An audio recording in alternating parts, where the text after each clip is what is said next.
Next, we come to our media picks for the month, and this month the media picks for me are going to possibly make Mr. Brockman roll his eyes because I seem to be on a roll at the moment in choosing digital entertainment, shall we say, highbrow digital entertainment art as computer games for my media It's a new art picks. form. I'm not going to knock it. It's a new art form.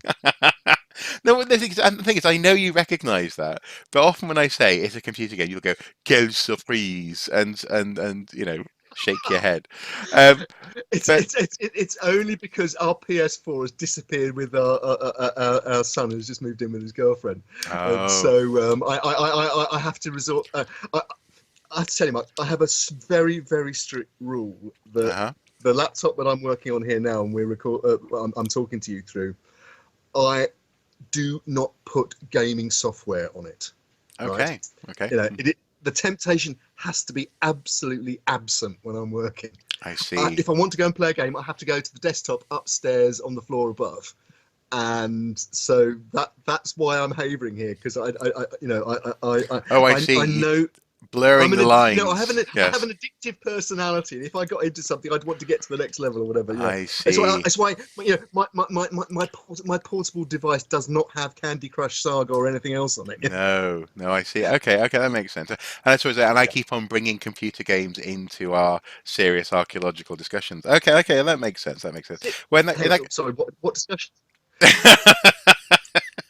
um, nonetheless, I shall None. go ahead and begin by suggesting that my media pick for the month is the Nathan Drake collection, Uncharted as a series. It's a series of games that actually on the PlayStation Network have been made free to download at the moment because of coronavirus, encouraging people to stay at home. Why not play through a trilogy of acclaimed games while you are at home? And I've never been a PlayStation boy. I've never really been a PlayStation person myself until relatively recently, when frankly I had a little bit of spare money to get a PlayStation on top of whatever else I had. But also, actually, the release of Spider-Man on the PS4 really got me excited. That's a very long story, and I won't go too much down that rabbit hole. But oh, Can I just interrupt for a second, Mark? uh-huh. Mark, I think our reaction to the satanic giants, I think it's been recognised by the gods and the satanic giants because since just as we finished that segment, an almighty downpour of biblical proportions has started outside the house. Goodness me. I'm seriously worried now.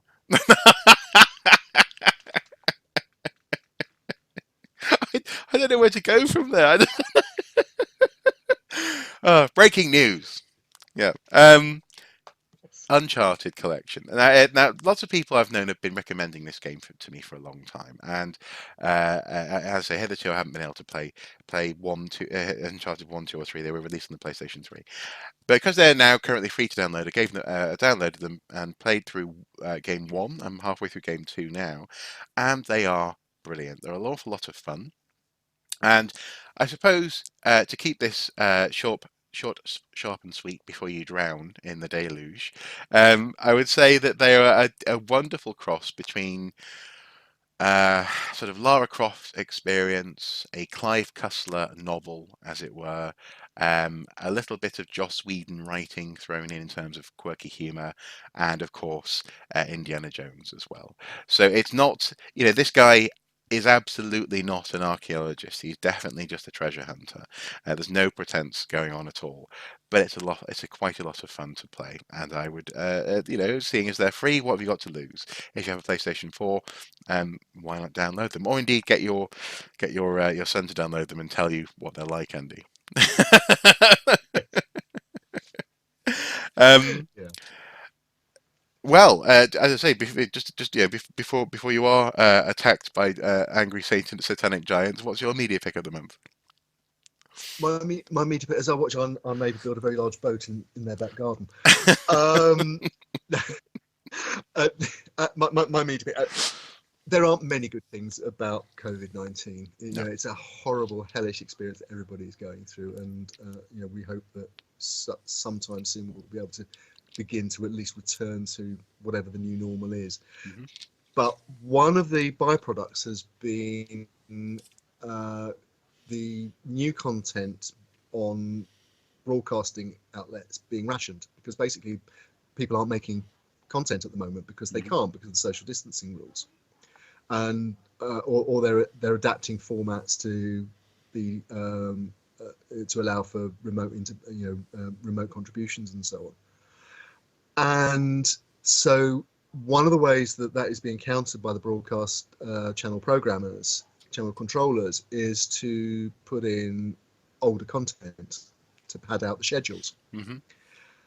And that actually means that some really good stuff that maybe as much as, in this case, 10 years old, is suddenly appearing back on the mainstream channels and appearing on things like the iPlayer and so on, whereas previously it was only available on DVD or some subscription channels. Now, my media pick is a program that was made by a company called Maya Vision International for the BBC 10 years ago. Hmm.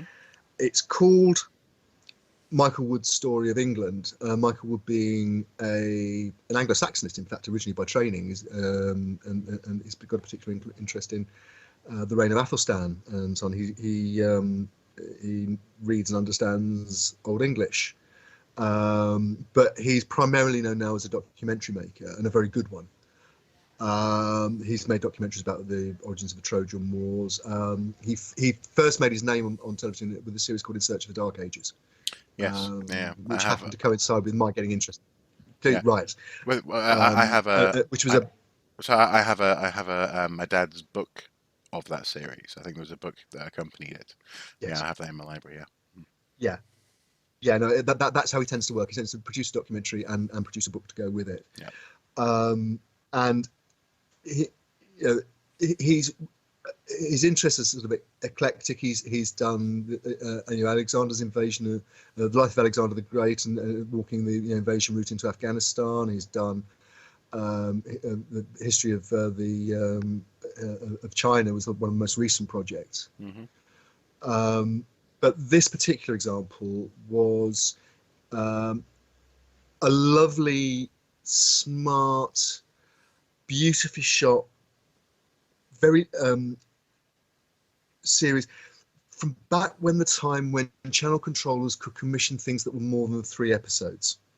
Right. Nowadays, you'll notice that most series come in 3 1-hour chunks, Hmm. which is primarily down to cost. And so, for the same money, rather than have 1 series, you'll get 2. Hmm. Um, Back in 2010, they commissioned BBC4, which is a relatively new channel then, commissioned 6 1-hour episodes of The Story of England, which was basically taking a village called Kibworth in Leicestershire, right in the middle of the country, Hmm. and looking at every available historical, archaeological, folklore source to tell the story of that village, and through that village, the story of England from prehistory to the modern age. Hmm. It had a really strong cast of contributors, historians, and archaeologists, including people like Paul Blinkhorn on pottery, and doing community archaeology test pits and so on to go with the series Carenza Lewis, who we spoke about earlier, Hmm. Yep. in terms of Dig school. her work with the Dig School, indeed. Mm. This was after she'd left Time Team, and was taking her experience in community archaeology out into various projects. But also, I think I'm right in saying one of her original fields of study was medieval landscape. Mm. So, yeah, I won't try and describe it. It's and there was it's beautifully shot. Michael Wood. There's a lot of I say a lot. Some colleagues get sniffy when a non-archaeologist presents an archaeology program, Yeah. or a history program. I said, why is it? often it is because actually they're really good broadcasters and interpreters, and not all archaeologists are half as good as they think they are. Yeah, although And I would not. I might draw the line at Danny Dyer being brought in to do history at the moment on BBC Bite Size. But anyway, yes, no, you're right. There is That often a slight twinge of who is this person? Why are they being asked to talk about that? Yeah, Yeah, yeah. yeah. Time Team worked so well because it had some bloody good archaeologists on it, but it also had Tony Robinson playing the everyman Mm, because the audience watching aren't archaeologists by and mm, large, mm, and that's why it worked. And the best public service broadcasters working in the arts and sciences, and do that. Some of them have the professional background, some of them don't. Doesn't matter if they can interpret it effectively, then they deserve the gig as far as I'm concerned. But of just one particular element last night, and again, it sort of tugged at the heart. It was actually quite moving in a sense, particularly watching it now, 10 years after they made it, but also in the midst of the coronavirus crisis when we can't go outside and can't meet our friends and so on. There was a sequence that was filmed in the village pub, and it was looking at the origin of the village pub as an entity, mm, and the concept of the pot house that develops after the Norman conquest. And it starts to appear in the record after the Norman conquest, mm, and talking about an alleged apartheid where Norman historians and writers were commenting on the English propensity for basically going to the pub and getting pissed. mm, mm, And to hear that, 1,000 years of heritage being discussed in the middle of an entity which many of us know and love, a part of our lives that many of us know and love, but is barred from us at the moment, it was a lovely piece of historical perspective, and also, as I say, quite moving to see what we've lost just in the last 6 weeks. yeah. Okay. Yeah, yeah, yeah. But I've Yeah. no, go ahead. Sorry. It. Well, I was going to say, it's running at the moment on BBC4. The first two episodes have gone out already. There are four more to come. It'll be on the iPlayer. It is available also on iTunes and available on DVD if people can't get hold of the iPlayer or outside of UK and can't watch it on iPlayer. But as a piece of archaeological television, it is well paced. It's not rushed. It's detailed, but it's engaging. Brilliant piece of work. No, what marvelous. I do remember it being on TV. I think I might have been. When did it come out?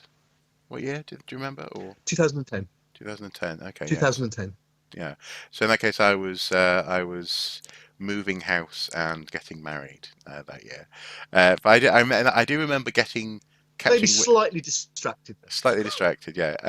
But I do remember getting catching wind of it, and I think the thing I found strange though was because he was talking very matter of fact about so at this time in Kibworth, I was like, where's Kibworth? Do I know? Should I know where that is?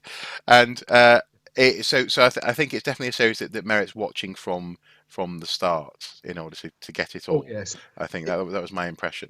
But also just very briefly, as a sort of an anecdote, locally there is a place called Kibblewworth, locally to me. And I was like, does he mean Kibblewworth? But no, it was Kibworth. You're going to say, go on. no, all I was going to say was, yeah, it is. The thing is, it is a story. Each episode is storyline to a period, but it is one overarching story arc Hmm. Hmm. that is beautifully laid out and paced across the six programs. So it does repay viewing actually, and I hope people do maybe have maybe more time than they had to maybe take in. So, it's not slow TV in the sense of the sleigh going through Lapland, Hmm. but Hmm.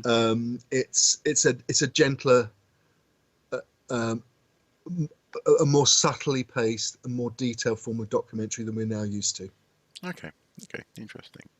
So yeah, two. Well, actually, two media picks that very much are designed to be enjoyable over a period of time and don't ask Oh too yeah, much of you. Yeah, yeah. Wonderful, wonderful. but I defy anyone not to watch the Michael Wood series and not come out of it knowing things that you didn't know when you went into it. Excellent. Cool. Okay. Well, another month has passed us by, and I'm kind of giving up on trying to predict where it will be and what will be happening in a month's time. But I mean, how do you feel about the outlook for the next month? What do you think might be might be happening? I I think if there are, so I'm only talking about the UK here because obviously different countries are doing approaching things in different ways. Mm, Um, but I think it's pretty clear from you know, I'm suddenly reading you know, Twitter feeds and social media feeds from things like the Nurses Journal and mm, other outlets that I wouldn't have dreamt of before. Partly because of looking at the issues of COVID health and safety in archaeology, and what might happen to archaeological units, to planning, to museums, obviously, and visitor attractions, hmm hmm because everything is absolutely on hold at the moment. Um, I think realistically, certainly speaking about the UK, we're looking at a very similar situation probably to where we are now when we next talk. Yeah, yeah, Um, I think I so. don't see any major relaxations. There may be tweaks, but I don't see any major relaxations to the kind of regime we're living under in the next month. Okay. I'd love to be wrong, but I don't think looking at what the medical experts are certainly putting into the public domain. Mm, Um, you know, the big the big question is if the uh, the libertarian wing of the Conservative Party and its big donors decide that the government is being too cautious and they should just open the economy and let rip, yeah. which some people are arguing for. They're arguing that what we're living through now is a massive overreaction, and that's the question. At the moment, there's no sign of that happening, although the people that are arguing for it are quite vocal. Mm. Okay. Well, I suppose uh, yeah. We can only hope that whatever happens in the next month, that it's good for the general population and for safety as well. Absolutely. I think we have to finish by wishing our viewer and all our viewers, friends, and colleagues well, and Mm, hopefully we'll see everybody again in a month's time. yeah. Um, yeah. See you then.